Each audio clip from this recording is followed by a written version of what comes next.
You used to be known as that guy who shows up in every single show, and I think you're always wanted, I think. Okay.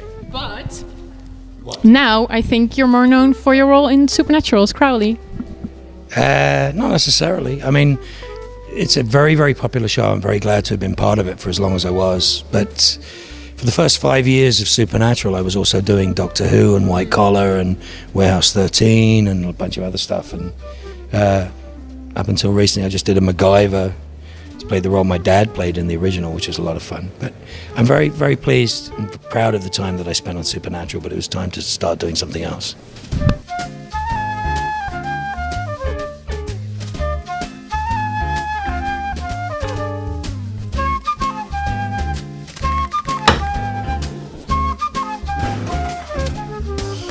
What does your mom do? My mom used to be a flight attendant. She was a flight attendant? Yeah, she's retired now. Right. Did she give you tips for every time you fly? Yes, a lot. Yeah, well, my dad doesn't give me tips on... You don't need them, though. I mean, you've got all the experience. I've directed my father in a film. It was a fun experience. My dad's a wonderful actor. But no, it's a personal journey. We all do our own storytelling. Going back to Crowley for a second, what is your favorite part of playing Crowley? What's your favorite part of playing Crowley? His humor as well as the evilness. Well, that'd be my favorite part too. There's no evilness at all.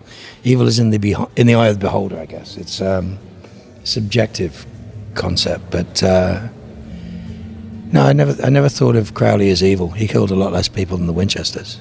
Usually, your intro is like the bad guy on the show, and you just become a very lovable, likable character because of the way you outsmart people or something like that. Is that what draws you to a character, or is there something else? I've always said there's two types of characters that are worth playing for me, just for me. One is the guy that sells them out before they leave the planet, right? So that's Dr. Zachary Smith in Lost in Space, right? So before they're gone, he's William H. Macy in Fargo. It's a disaster before it begins. That's a great character to play. It's always a fun character to play. And the other character that I think is amazing is the last sane man in the universe. And I tend to play the last sane man in the universe a lot. There's an intelligence, I guess, to most of the characters that I've played. The circumstances are all different, but there is a common thread, is that they have a very strong sense of self, I think. That's what it is. And the genre-specific material, stuff that's set in the future or the past, is the best place for telling stories. It tends to be, because you can be not restricted by the everyday or the mundane. So you can do it in space, or you can do it in another world, or with a different set of rules, or a different background, or a different set of ideals. And I love that. I love the creation of worlds and things. And Supernatural is so much fun for that, because you have this, essentially it's two brothers with a monster of the week is what it originally is, and what it often falls back to in a brilliant way. And if you care about the Winchesters, that's fantastic. And for a long time, for me, for 8 years, I think Misha's character Castiel and my character were the audience. We were the audience. The audience lived vicariously through us, because both of those characters love the Winchesters. So it's not a bad guy and a good guy. It's the angel and the demon. But you pick a side. They're both equally right at certain times. But I think it's because the audience lived vicariously through that. We loved them, they loved us. I think that's what that was about. And that was so much fun to do for a long time. White Collar and Leverage, both very smart, kind of like the arch nemesis of the other smart guy. But you played it really well. Did you ever have any trouble? Because for the audience, it doesn't show how smart the plan is till the end. Did you ever feel outsmarted or give any tips or anything yourself? I didn't audition for either of those characters. I was honoured that between John Rogers, Dean Devlin, obviously, and Amy Berg, Chris Downey, the originals at Leverage, they had this idea of, I think the character was the Mark Sheppard at some point. Nobody ever told me at the time. Thank God they didn't tell me at the time. It scared the hell out of me. But it was an idea of something that they thought I would do, and I was asked to do it, and I was very proud to do that, and I loved it. And I was the good guy. And John Rogers always said, in any other series, I was the hero. They were the bad guys, therefore I'd be the good guy. But it was a show about bad guys. So, and then White Collar was the greatest experience ever.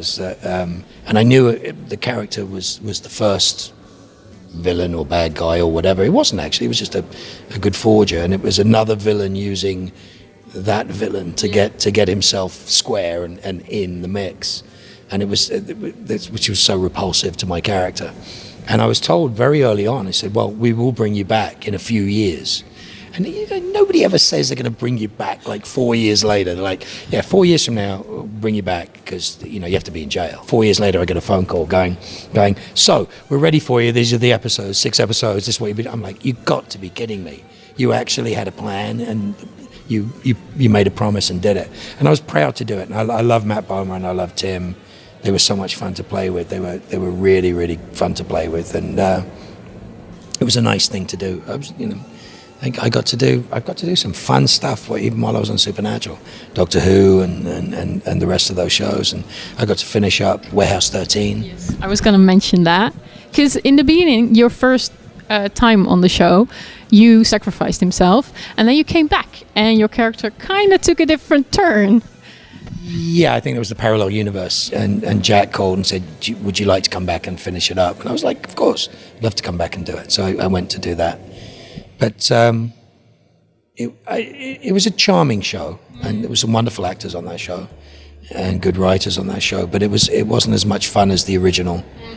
I mean, I think literally the reason why I got the first one was because it was 9.5 pages of dialogue they shot in one go in a scene, and they were like, "All right, get Mark to do it. That'll be fine." So that was fun. It was Saul and CC, and it was just great people to play with. Yeah, I've been very lucky in that way. A lot of very distinct characters. Or I've got a lot of friends who are writers and showrunners who I respect greatly, who kind of go like, maybe Mark could do something with that, or you got any ideas, or where should we go, whatever. But yeah, 8 years of Supernatural was a lot. That was a long time. 8 seasons was a long time with that character. Are you kind of done with it now? Kind of done. No, I'm very definitely done with it now.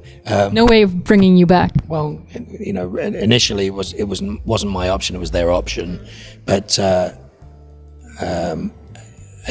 think I pretty much said all the things that I could say as the character. For me, with no disrespect to the show at all, it felt like it was becoming a little samey for me, my part. The show could go on forever. I mean, because as long as we care about the Winchesters, it's a great show. So you can always go back to Monster of the Week. It works. It's fun to watch. They do a lot of very interesting things on that show. They break a lot of rules, make it very interesting. But once you created the Lucifer, King of Hell poking Lucifer constantly going, nothing's going to happen here. It started to become pretty obvious. We were doing the same scene for 5 episodes. It just wasn't the same fun, and it was nice. It was nice to be able to end it in a way that was, that gave it a little sense and made it an interesting sacrifice. And I appreciate Andrew Dabb letting me have that. That was a very kind thing for them to do. But yeah, they could go on forever. They really could go on forever. It's amazing how interesting they can be. There's just a great chemistry between all the actors. Yeah, absolutely. It's a fun place to go to work, and it shows. There's a great deal of commitment to it, and it's a great place to go play. It's a great crew to play with. It's a great place to eat. It's everything about it. It's actually. So what's so good about the food? Well, the catering there has always been really, really good. Green Machine was always my favorite catering. But no, honestly, it was a lovely place to go to work, and a lovely group of people to go see every day and walk onto a set with. And the boys are seriously good guys. They work very, very hard at what they do, and they make it a fun place to play. And they're great with guest stars, and they're great with new people. And it's, if you get to go on Supernatural, you're going to have a lot of fun with them. And Misha, what can I say about Misha? He builds, schools and hospitals and stuff. Drives me crazy. Genuine angel. Ugh, yeah.